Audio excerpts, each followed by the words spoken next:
بسم اللہ الرحمن الرحیم۔ السلام علیکم۔ حضرت عمر رضی اللہ تعالیٰ عنہ کہا کرتے تھے کہ اگر حضرت علی رضی اللہ تعالیٰ عنہ نہ ہوتے تو عمر ہلاک ہو جاتا۔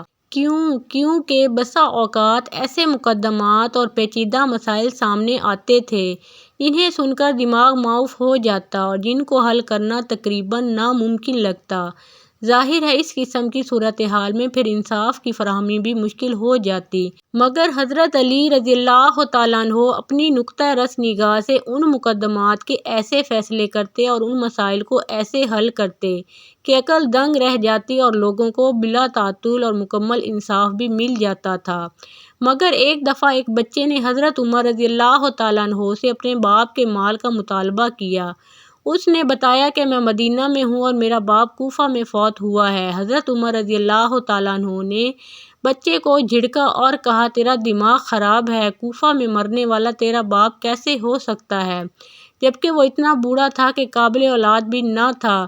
بچہ روتا ہوا مسجد سے باہر آ رہا تھا کہ راستہ میں حضرت علی ابن طالب مل گئے۔ آپ رضی اللہ تعالیٰ عنہ نے فرمایا، اسے مسجد میں لاؤ، آج میں اس کا وہ فیصلہ کروں گا جو خداوند عالم نے 7ویں آسمان پر کیا ہوگا، اور یہ فیصلہ وہی کرے گا جس کو خدا نے برگزیدہ بنایا ہوگا۔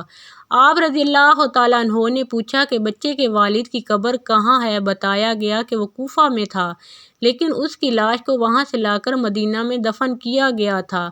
آپ نے فرمایا کہ چلو بچے کے باپ کی قبر پر چلتے ہیں۔ جب قبر پر آئے تو آپ نے فرمایا، اس قبر کو کھولو اور اس کی پسلی کی ایک ہڈی نکال کر مجھے دو۔ قبر کو کھول کر پسلی کی ہڈی لائی گئی۔